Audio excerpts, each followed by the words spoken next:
ಇನ್ನು ರೇಣುಕಾಸ್ವಾಮಿ ಹತ್ಯೆ ಕೇಸ್ನಲ್ಲಿ ಜೈಲಲ್ಲಿರುವ ನಟ ದರ್ಶನ್ಗೆ ಟೆನ್ಷನ್ ಮೇಲೆ ಟೆನ್ಷನ್ ಎದುರಾಗ್ತಾ ಇದೆ. ಮೇಲಿಂದ ಮೇಲೆ ಅವರ ವಿರುದ್ಧವಾದಂತಹ ಕೆಲವೊಂದಿಷ್ಟು ಬೆಳವಣಿಗೆಗಳಾಗ್ತಾ ಇದ್ದಾವೆ.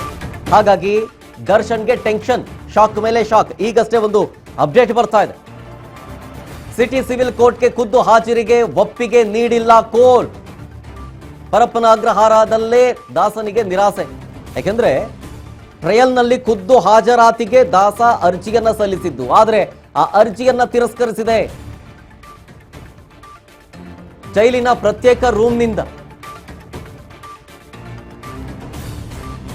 ಈ ಒಂದು ಟ್ರಯಲ್ ಅನ್ನ ವೀಕ್ಷಣೆ ಮಾಡಬೇಕು, ಖುದ್ದು ಹಾಜರಾಗಬೇಕು ಅಂತ ಹೇಳಿದ್ದ ದರ್ಶನ್ ನಿರಾಸೆಯಾಗಿದೆ.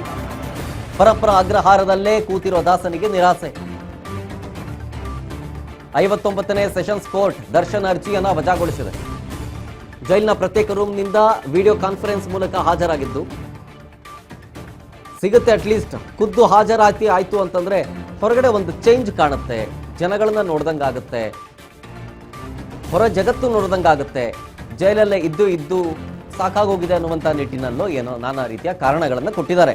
ಬಟ್ ಮೇನ್ ಟ್ರಯಲ್ ನಡೀತಾ ಇದೆಯಲ್ಲ, ರೇಣುಕಾಸ್ವಾಮಿ ಹತ್ಯೆ ಕೇಸ್ನ ಟ್ರಯಲ್ ನಡೀತಾ ಇದೆ. ಈ ಕೇಸಿನ A2 ದರ್ಶನ್.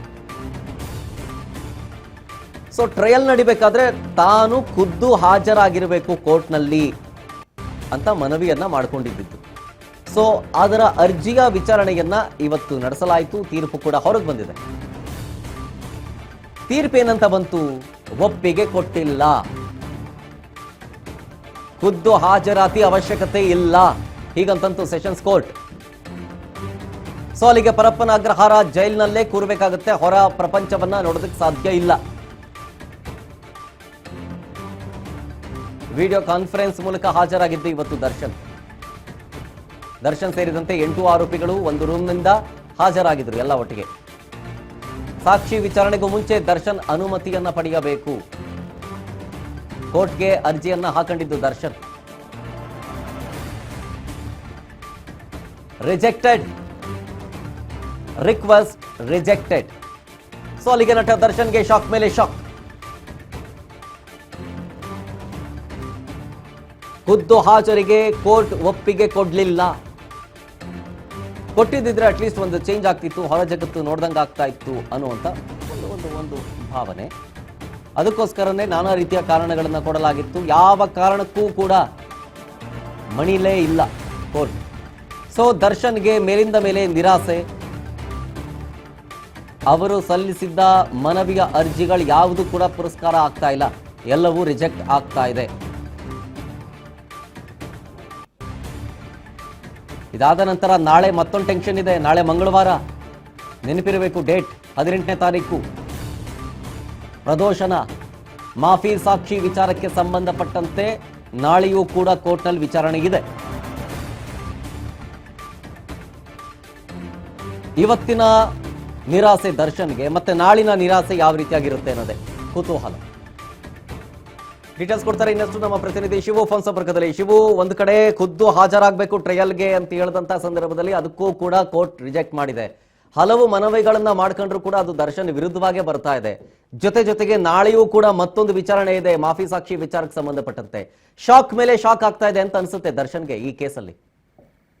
ಹೌದು, ಈ ಒಂದು ಕೇಸ್ನಲ್ಲಿ ದರ್ಶನ್ಗೆ ನೀವು ಹೇಳ್ದಂಗೆ ಒಂದು ರೀತಿಯಲ್ಲಿ ಶಾಕ್ ಮೇಲೆ ಶಾಕ್ ಕೊಡ್ತಾ ಇದೆ ಕೋರ್ಟ್ ಅಂತ ಹೇಳಿ ಹೇಳ್ಬಹುದು. ಯಾಕೆಂತ ಹೇಳಿದ್ರೆ ಈಗ ಏನು ಖುದ್ದು ಹಾಜರಿಗೆ ಸಾಕ್ಷಿಗಳ ವಿಚಾರಣೆ ವೇಳೆಯಲ್ಲಿ ಖುದ್ದು ಹಾಜರಿಗೆ ಅವಕಾಶ ಮಾಡಿಕೊಡ್ಬೇಕು ನಮ್ಮ ಕಕ್ಷಿದಾರರಿಗೆ ಅಂತ ಹೇಳಿ ದರ್ಶನ್ ಪರ ವಕೀಲರು ಅರ್ಜಿಯನ್ನ ಹಾಕೊಂಡಿದ್ರು. ಆ ಅರ್ಜಿ ಇವತ್ತು ಆದೇಶವನ್ನ ಕೊಡಲಾಗಿದೆ. ಅದರಲ್ಲಿ ಸ್ಪಷ್ಟವಾಗಿ ಆದೇಶದಲ್ಲಿ ಹೇಳಿರುವಂತದ್ದು ನ್ಯಾಯಮೂರ್ತಿಗಳಾದ ಸುಜಾತಾ ಎನ್ ಕಾಮರಾಣಿ ಅವರು ವಿಡಿಯೋ ಕಾನ್ಫರೆನ್ಸ್ ನಲ್ಲಿ ಅಂದ್ರೆ ಅವರ ಅರ್ಜಿಯನ್ನ ವಜಾ ಮಾಡಿದ್ದಾರೆ. ಏನೆಲ್ಲ ಕಾರಣ ಕೊಟ್ಟಿದ್ರು ಅನ್ನುವಂಥದ್ದನ್ನ ನೋಡೋದಾದ್ರೆ 59 ಆರೋಪಿಗಳು ವಕೀಲರ ಭೇಟಿಗೆ ಸೂಕ್ತ ಅವಕಾಶ ಕೊಡುವಂತೆ ಜೈಲಧಿಕಾರಿಗಳಿಗೆ ಸೂಚನೆಯನ್ನು ಕೊಡಬೇಕು. ಜೊತೆಗೆ ಗೌಪ್ಯ ಮಾತುಕತೆಗೆ ಅವಕಾಶವನ್ನು ಕೊಡಬೇಕು, ಖುದ್ದು ಹಾಜರಿಗೆ ಅವಕಾಶವನ್ನು ಕೊಡಬೇಕು ಅನ್ನುವಂಥದ್ದನ್ನ ಕೇಳ್ಕೊಂಡಿದ್ರು. ವಿಡಿಯೋ ಕಾನ್ಫರೆನ್ಸ್ ನಲ್ಲಿ ಆಡಿಯೋ ವಿಡಿಯೋ ಕ್ಲಿಯರ್ ಇರಬೇಕು, ಮತ್ತೆ ಕ್ಲಿಯರ್ ವಿಡಿಯೋ ಕಾನ್ಫರೆನ್ಸ್ ಒದಗಿಸಬೇಕು ಅಂತ ಹೇಳಿ ಈ ಬಗ್ಗೆ ಜೈಲ್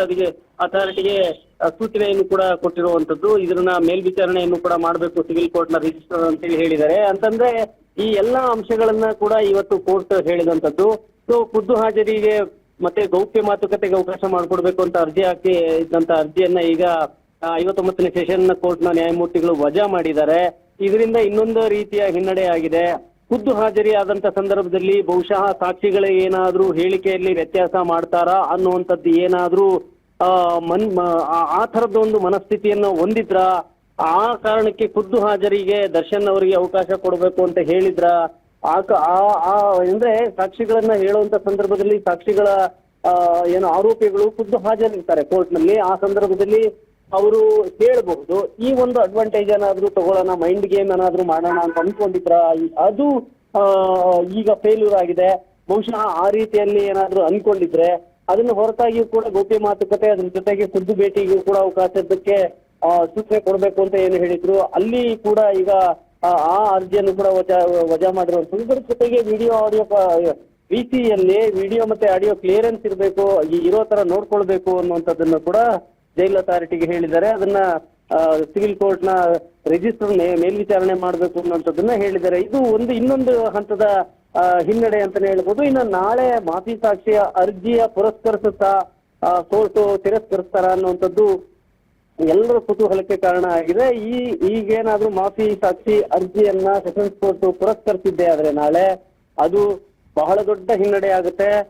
ದರ್ಶನ್ಗೆ ಮತ್ತೊಂದು ದೊಡ್ಡ ಶಾಕ್ ಕೊಟ್ಟಂತಾಗುತ್ತೆ. ಅಂದ್ರೆ ಈ ಕೇಸ್ನಲ್ಲಿ ದರ್ಶನ್ ಅವರಿಗೆ ವಿರುದ್ಧವಾಗಿ ಏನು ಇಡೀ ಪ್ರಕರಣ ಅವರ ವಿರುದ್ಧವಾಗಿನೇ ಫಲ ಆಗ್ತಾ ಹೋಗ್ತಿರುತ್ತೆ. ಅದು ನಿಜಕ್ಕೂ ಕೂಡ ನಾಳೆಯ ಒಂದು ವಿಷಯ ಆಗಿರುತ್ತೆ. Sharath. Yes, thank you Shivu ಡೀಟೇಲ್ಸ್ಗಾಗಿ.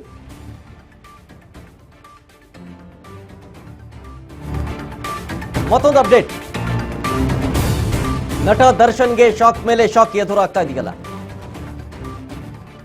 City civil ಕೋರ್ಟ್ಗೆ ಖುದ್ದು ಹಾಜರಿಗೆ ಒಪ್ಪಿಗೆ ಕೊಡ್ಲಿಲ್ಲ ಕೋರ್ಟ್. ಜೊತೆಗೆ ನಾನು ಹೇಳಿದ್ನಲ್ಲ, ನಾಳೆ ಮಾಫಿ ಸಾಕ್ಷಿಯ ಸಂಕಷ್ಟ ಇದೆ. ಟ್ರಯಲ್ನಲ್ಲಿ ಖುದ್ದು ಹಾಜರಿಗೂ ಕೂಡ ಅವಕಾಶ ಸಿಕ್ಲಿಲ್ಲ. ಇದಕ್ಕೆ ಕೇಳಿದ್ದು. ಸೆಷನ್ ಕೋರ್ಟ್ನಲ್ಲಿ ಕಾಟೇರನಿಗೆ ಭಾರಿ ಹಿನ್ನಡೆ ಆಗ್ತಾ ಇದೆ. ವಕೀಲರೊಂದಿಗೆ ಸಂಪೂರ್ಣ ಸಂವಹನಕ್ಕೆ ಅವಕಾಶಕ್ಕೆ ಸೂಚನೆ ಕೊಡಲಾಗಿದೆ. ಸಿವಿಲ್ ಕೋರ್ಟ್ನ ತಾಂತ್ರಿಕ ವಿಭಾಗಕ್ಕೆ ಕೋರ್ಟ್ ಸೂಚನೆಯನ್ನು ಕೊಟ್ಟಿದೆ. ವಿಡಿಯೋ ಕಾಲ್ ಮೂಲಕವೇ ವಿಚಾರಣೆಗೆ ಹಾಜರಾಗಬೇಕು ಅಂತ ಸೂಚನೆ ಕೊಟ್ಟಿದ್ದಾರೆ.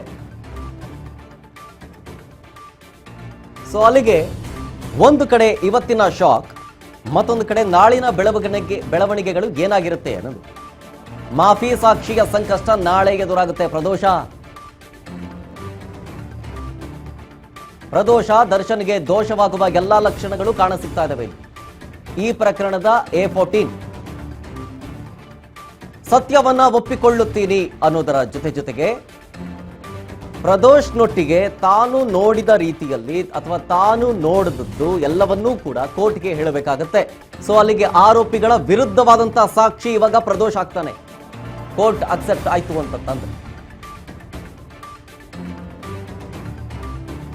ಉಳಿದ ಪ್ರದೋಷನ ಹೊರಗಿಟ್ಟು ಮಾಫಿ ಸಾಕ್ಷಿಯ ವಿಚಾರಕ್ಕೆ ಆತನ ಸ್ಟೇಟ್ಮೆಂಟ್ ತಗೊಳ್ಳೋದಕ್ಕೆ ಸಾಕ್ಷಿಯನ್ನಾಗಿ ಪರಿಗಣಿಸಿದಾಗ ಇನ್ನು ಆತ ಬಿಟ್ಟು ಇನ್ನೂ ಉಳಿದ 16 ಜನರ ಪಾತ್ರದ ಬಗ್ಗೆ ಪ್ರದೋಷ ಹೇಳಿಕೆಯನ್ನ ಕೊಡ್ತಾನೆ. ಯಾರ್ಯಾರು ಏನೇನು ಮಾಡಿದ್ರು, ಹೆಂಗಾಯ್ತು, ಯಾಕಾಯ್ತು, ಅದಾದ ಮೇಲೆ, ತಪ್ಪು ಆದ ನಂತರ, ಕ್ರೈಮ್ ಆದ ಮೇಲೆ ಏನೇನು ಬೆಳವಣಿಗೆಗಳಾಯ್ತು, ಈತನ ಪಾತ್ರ ಏನು ಅದರಲ್ಲಿ ಎಲ್ಲವನ್ನೂ ಈಗ ಪ್ರಾಥಮಿಕ ಹಂತದಲ್ಲಿ ಹೇಳಿಕೆಯನ್ನ ಕೊಟ್ಟಿದ್ದಾನೆ. ಈಗ ಫುಲ್ ಫ್ಲೆಡ್ಜ್ ಆಗಿ ಕೊಡಬೇಕಾದದ್ದು ಒಂದೇ ಬಾಕಿ ಇರೋದು.